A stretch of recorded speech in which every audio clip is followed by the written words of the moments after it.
Metro news కి స్వాగతం. ముందుగా ముఖ్యాంశాలు. ఇసుక, రోడ్లు, నిత్యావసర ధరల నియంత్రణపై సీఎం చంద్రబాబు సమీక్ష. సమస్యల పరిష్కారానికి సత్వర చర్యలు చేపట్టాలని అధికారులకు ఆదేశం.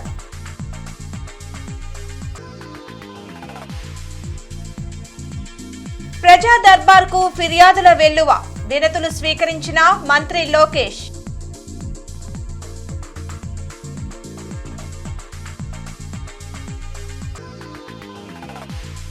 ఎమ్మెల్సీ అభ్యర్థులుగా నామినేషన్ దాఖలు చేసిన రామచంద్రయ్య, హరిప్రసాద్. ప్రజా సమస్యలు మండలిలో వినిపించనున్న అభ్యర్థులు.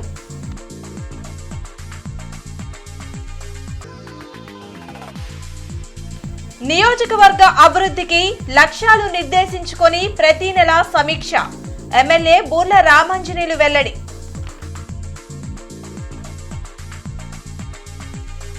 ఇసుక, రోడ్లు, నిత్యావసర వస్తువుల ధరల నియంత్రణపై వెలగపూడి సచివాలయంలో అధికారులతో ముఖ్యమంత్రి చంద్రబాబు సమీక్షించారు.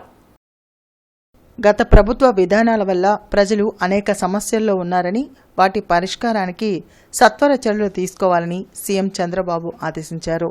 పాలనలో మార్పు కనిపించేలా అధికారులు వేగంగా పనిచేయాలని స్పష్టం చేశారు.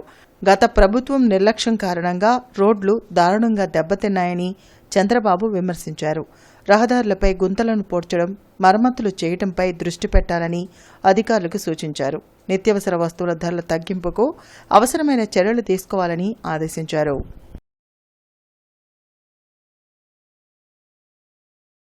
ఉండవల్లిలోని మంత్రి నారా లోకేష్ క్యాంప్ కార్యాలయంలో ప్రజా దర్బార్ కొనసాగుతుంది. రాష్ట్రం నలుబుల నుంచి వచ్చిన బాధితులు తమ సమస్యలు పరిష్కరించాలని మంత్రికి విన్నవించారు. బాధితుల సమస్యలను తెలుసుకున్న నారా లోకేష్ వాటిని పరిష్కరించేందుకు చర్యలు తీసుకుంటామని భరోసా కల్పించారు. ప్రజా సమస్యల పరిష్కారమే లక్ష్యంగా కూటమి ప్రభుత్వం పనిచేస్తుందని ఎమ్మెల్యే బూర్ల రామాంజనేయులు స్పష్టం చేశారు. ప్రతిపాడు నియోజకవర్గంలో ప్రాధాన్యత ప్రకారం అభివృద్ది పనులను పూర్తి చేయడం జరుగుతుందని ఎమ్మెల్యే రామాంజనేయులు తెలిపారు. గుంటూరులోని పార్టీ నియోజకవర్గ కార్యాలయంలో ఆయన మీడియాతో మాట్లాడారు.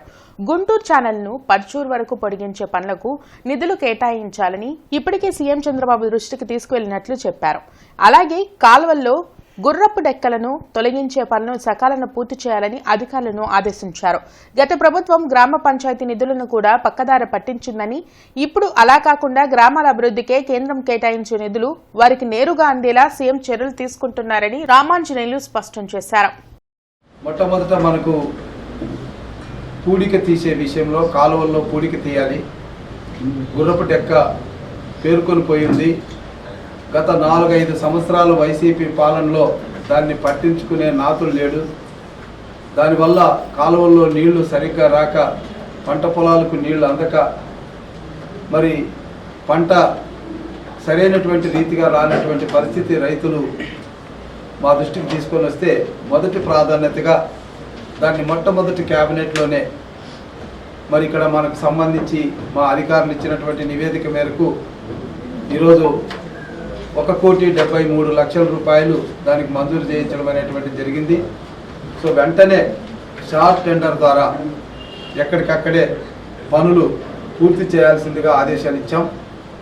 ల్యాండ్ అక్విజిషన్కి సంబంధించినటువంటి డబ్బులు ఏదైతే ప్రతిపాదనలు ఉన్నాయో ఒక 110 కోట్లు దాన్ని బడ్జెట్లో పెట్టమని సీఎం గారిని ప్రత్యక్షంగా కలిసి అడిగాం. తప్పకుండా ఫైనాన్షియల్ సంబంధించినటువంటి లోటుపాట్లు చూసుకొని గుంటూరు ఛానల్ ప్రాధాన్యతను దృష్టిలో పెట్టుకొని చేస్తామని చెప్పారు. ఇటీవల ఖాళీ అయిన ఎమ్మెల్యే కోట, ఎమ్మెల్సీ స్థానాలకు తెలుగుదేశం పార్టీ నుండి సి రామచంద్రయ్య నామినేషన్ దాఖలు చేశారు.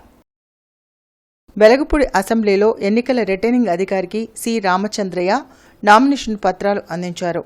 మంత్రులు పయ్యావుల కేశవ్, ఫరూక్, ఎమ్మెల్యే జోలకంటి బ్రహ్మానందరెడ్డి ఆయనతో ఉన్నారు.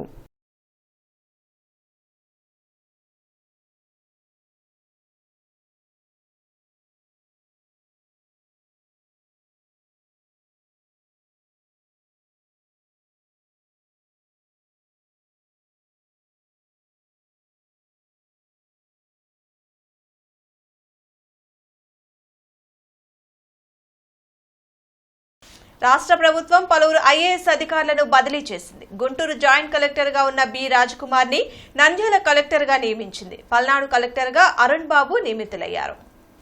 దశల వారీగా పెన్షన్ పెంచుతూ 5 ఏళ్లు వైఎస్ జగన్ పబ్బం గడిపితే అధికారంలోకి రాగానే ఒక్కసారిగా 1000 రూపాయలను సీఎం చంద్రబాబు పెంచారని మాజీ మంత్రి కెఎస్ జవహర్ తెలిపారు. ఎవరు ప్రజాసేవకులో ఇప్పుడు అందరికీ అర్థమవుతుందని చెప్పారు. మంగళగిరిలోని టీడీపీ కేంద్ర కార్యాలయంలో ఆయన మీడియాతో మాట్లాడారు. నేరస్తుడికి నాయకుడికి మధ్య తేడా ఏంటో సీఎం చంద్రబాబు చేసి చూపించారని అన్నారు. వ్యవస్థలను కరెక్ట్గా వాడుకుంటే ఎలాంటి ఇబ్బందులనైనా అధిగమించవచ్చని చంద్రబాబు నిరూపించారని జవహర్ కొనియాడారు. సచివాలయాల కార్యాలయాల్లో ఉండేటటువంటి ఉద్యోగస్తులు, అదేవిధంగా ఇతర ప్రభుత్వ ఉద్యోగస్తులందరితో కలిపి నిన్న పెన్షన్ల పంపిణీ అనేది ఏ విధంగా చేశారో మనందరం కూడా చూసాం. పెన్షన్ల పంపిణీ ఒక విధంగా మనం చూస్తే, ఇంకో విధంగా పెంచిన పెన్షన్లు ఏ విధంగా పెంచారు, ఎంతమందికి ఇచ్చారు అనేది కూడా ఈరోజు చూస్తూ ఉన్నాం. రౌతు కొద్ది గుర్రం అని గతంలో జగన్మోహన్ రెడ్డి ఏదైతే చేశాడో అది చంద్రబాబు నాయుడు గారు చేయకుండా ఈరోజు 1వ తారీఖునే వాళ్ళకి అందరికి కూడా పెన్షన్ల పంపిణీ చేయడం అనేది చారిత్రాత్మకమైనటువంటి విషయం. అందులో అంతేకాకుండా సాక్షాత్తు ఒక ముఖ్యమంత్రి ఒక పేదవాళ్ళ ఇంటికి వెళ్ళి వాళ్ళకి పెన్షన్ అందజేసి వాళ్ళ కళ్ళల్లో ఆనందం చూసినటువంటి పరిస్థితి చూస్తూ ఉంటే, ఈ రాష్ట్రంలో నిజమైనటువంటి ఆపద్బాంధవుడు ఎవరైతే ఈ పెన్షన్ల కోసం ఎదురు చూస్తూ ఉన్నారో, ప్రభుత్వ ఆసరా కోసం చూస్తూ ఉన్నారో, వారందరికీ కూడా చంద్రబాబు నాయుడు గారు దేవుడైనటువంటి పరిస్థితి ఈరోజు మనం చూస్తూ ఉన్నాం.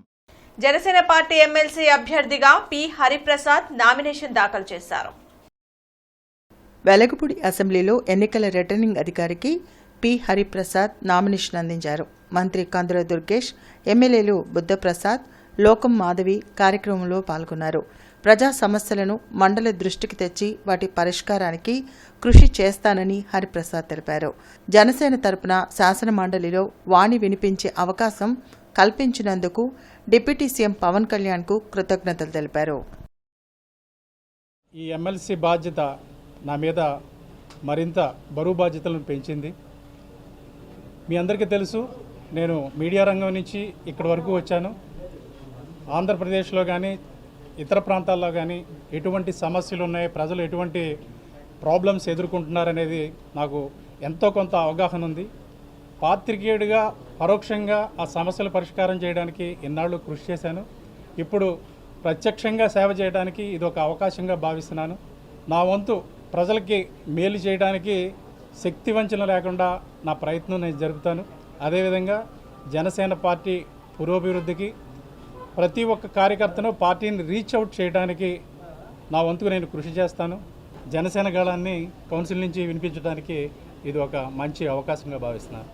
సెక్స్ వర్కర్ల పట్ల హేయభావం విడనాడాలని జిల్లా ప్రధాన న్యాయమూర్తి పార్థసారథి సూచించారు.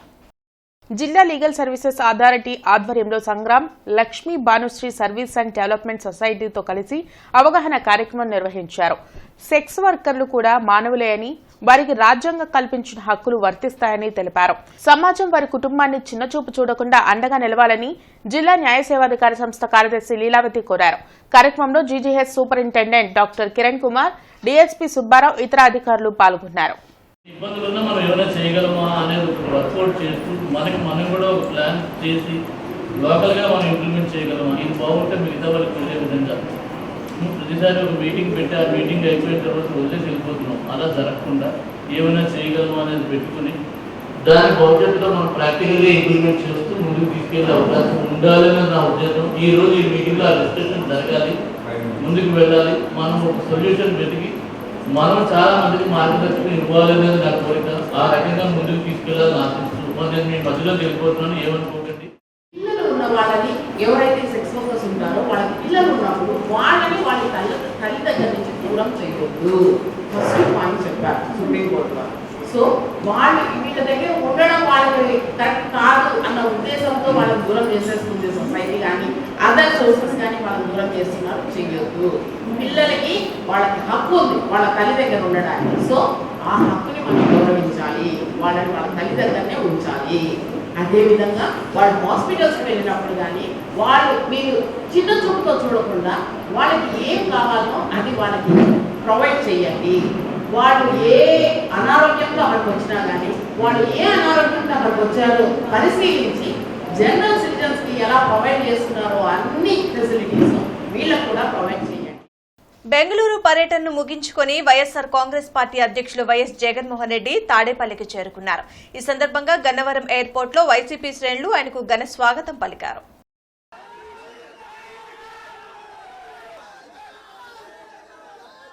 సర్వజన సేవా ఫౌండేషన్ ఆధ్వర్యంలో పలు సేవా కార్యక్రమాలు నిర్వహిస్తున్నారు. ఇందులో భాగంగా ఆర్సీఎం ప్రాథమిక పాఠశాలలో పుస్తకాలు పంపిణీ చేశారు. గత కొంతకాలంగా ఎన్నో సేవా కార్యక్రమాలు నిర్వహిస్తున్న సర్వజన సేవా ఫౌండేషన్ ఈ ఏడాది పేద విద్యార్థులకు పుస్తకాల పంపిణీ చేపట్టింది. ఫౌండేషన్ అధ్యక్షులు మార్కు నేతృత్వంలో వేలంగిని నగర్ ఆర్సీఎం ప్రాథమిక పాఠశాలలో పుస్తకాలు అందజేశారు. సైంటిస్ట్ చందు సాంబశివరావు, టీడీపీ నేత మ్యానీ, ఇతర నేతలు కలిసి విద్యార్థులకు పుస్తకాలు పంపిణీ చేశారు. ఈ సందర్భంగా ఫౌండేషన్ సేవలను వారు కొనియాడారు. ఆకలితో అలమటిస్తున్నటువంటి వృద్ధ మహిళలకి మరి వారికి ఆకలి తీర్చే విధంగా ఈ యొక్క సంస్థ ద్వారా వారికి భోజనాలు కానీ వసతి దానం కానీ ఇట్లా అనేక కార్యక్రమాలు జరిపించాం. అదేవిధంగా ఈ సంవత్సరం పేద విద్యార్థులకి చదువుకోవడానికి వారికి కావాల్సినటువంటి పాఠ్య పుస్తకాలు అయితేనేమి, నోట్ పుస్తకాలు అయితేనేమి ఈ యొక్క సంస్థ ద్వారా అందించి కొంతమటికి పేద విద్యార్థులకి సేవ చేయాలనేటువంటి దృక్పథంతో ఈరోజు ఈ కార్యక్రమాన్ని చేపట్టామని చెప్పి ఈ యొక్క సంస్థ అధినేతలు చెప్పడం జరిగింది. దశాబ్దాలుగా ఈ స్కూల్ పనిచేస్తుంది. తన వంతుగా చిన్న స్కూల్ అయినప్పటికీ చాలా ఎఫెక్టివ్గా పనిచేస్తుంది. వాలంటీర్స్ తోటే పనిచేస్తుంది. మరి అలాగే ఇక్కడ మనకి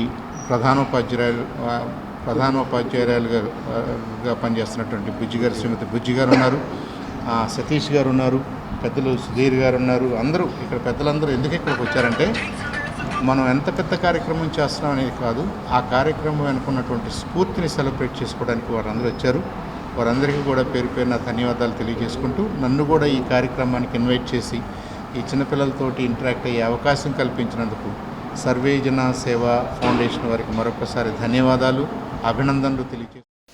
తూర్పు నియోజకవర్గంలోని 7వ వార్డు నందు నగరపాలక సంస్థ డిప్యూటీ మేయర్ షేక్ సజీలా అవ్వాతాతలకు పెన్షన్లను పంపిణీ చేశారు.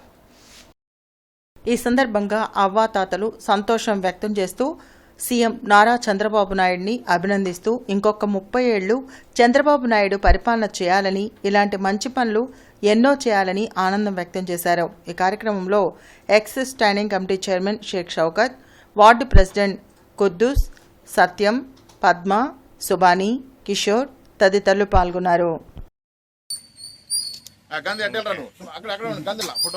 పద్మ పడిందిలే, నువ్వు పద్మ పక్కనుండు, పద్మ జరుగుడు ఒకళ్ళొకటి అందరు దిగా.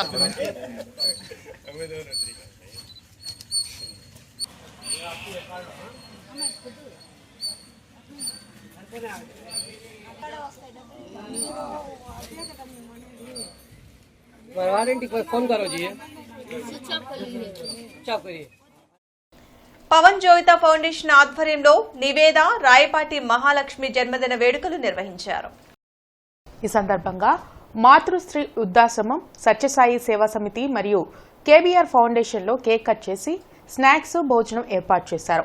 ఫౌండేషన్ ద్వారా వర్షాకాలంలో వీధి వ్యాపారులకు గొడుగులను పంచారు. ప్రతినిత్యం పేద మరియు లేని వారికి ఏదో విధంగా సహాయ కార్యక్రమాలు చేస్తూ ఉంటామని ఫౌండర్ సీదా పవన్ తెలిపారు. కార్యక్రమంలో సీదా పవన్, వసంత్, పూజ, రాయపాటి మౌనిక తదితరులు పాల్గొన్నారు.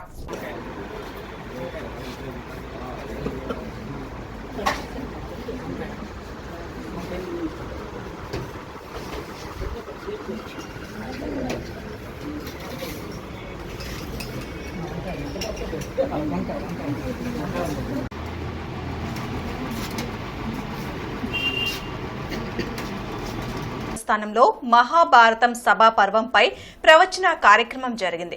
ప్రముఖ ఆధ్యాత్మిక ప్రవచనకర్త గుదిమోళ్ల శ్రీ కూర్మనాథ స్వామి పాల్గొని మహాభారతంలో సభా పర్వం విశిష్టతను వివరించారు. దుశ్శాసనుడు ఆమెను ఈడుస్తూ ఉన్నాడు. అది చూచి భీమసేనుడు కూడా ధర్మరాజు వైపుకు చూచి నిస్సహాయమైనటువంటి స్థితిలో తీవ్రమైనటువంటి కోపాన్ని ప్రకటించాడు. ఏం చేయలేడు కదా, చేయగలిగినటువంటి సామర్థ్యం కలిగిన వారే వీళ్ళంతా కూడా. అంత క్రితం ఎన్నోసార్లు జయించారు, వాళ్ళందరినీ కూడా చాలా చెదక్కొట్టారు. అయినప్పటికీ ఈ సన్నివేశం, సందర్భం వేరు. ఇప్పుడు మీరు పరాజితులైనటువంటి వారు అవడం చేత అసహాయమైనటువంటి స్థితిలో నిర్వీర్యులై ఉన్నారు. కేవలం కోపాన్ని అన్నగారి మీదకు ప్రకటించి తన యొక్క అసహనాన్ని ప్రదర్శిస్తున్నాడు భీమసేనుడు. పలుకుతున్నాడు భీముడు, ఏమంటున్నాడు? భవంతి గేహే బంధకస్ హితవానాం యుధిష్ఠిర నతాభిరుత దివ్యంతి దయాచేవాస్తి తస్యపి. గుంటూరు నగరంలో రేపు ఎల్లుండి త్రాగునీటి సరఫరాలో అంతరాయం ఏర్పడుతుందని కమిషనర్ కీర్తి చేకూరి తెలిపారు. నగరంలో మెరుగైన త్రాగునీటి సరఫరా జరిగేలా ఎక్కడా త్రాగునీటి సమస్య లేకుండా చర్యలు తీసుకుంటున్నామని తెలిపారు. మెయిన్ పంపింగ్ లైన్ల మీద గుర్తించిన లీకులకు యుద్ధ ప్రాతిపదికన మరమ్మతులు చేయడం జరుగుతుందని ప్రజలు గమనించి సహకరించాలని కమిషనర్ తెలిపారు.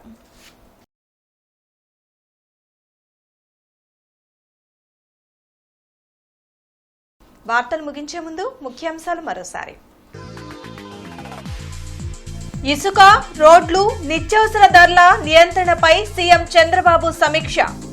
సమస్యల పరిష్కారానికి సత్వర చర్యలు చేపట్టాలని అధికారులకు ఆదేశం.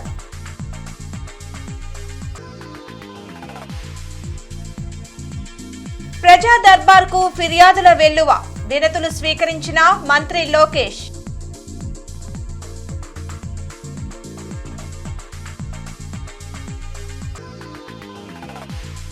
ఎమ్మెల్సీ అభ్యర్థులుగా నామినేషన్ దాఖలు చేసిన రామచంద్రయ్య, హరిప్రసాద్. ప్రజా సమస్యలు మండలిలో వినిపించనున్న అభ్యర్థులు.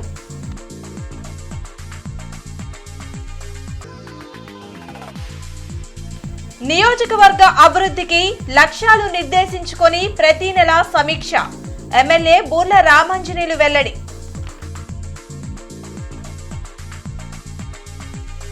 ఈ వార్తలు ఇంతటితో సమాప్తం. నమస్కారం.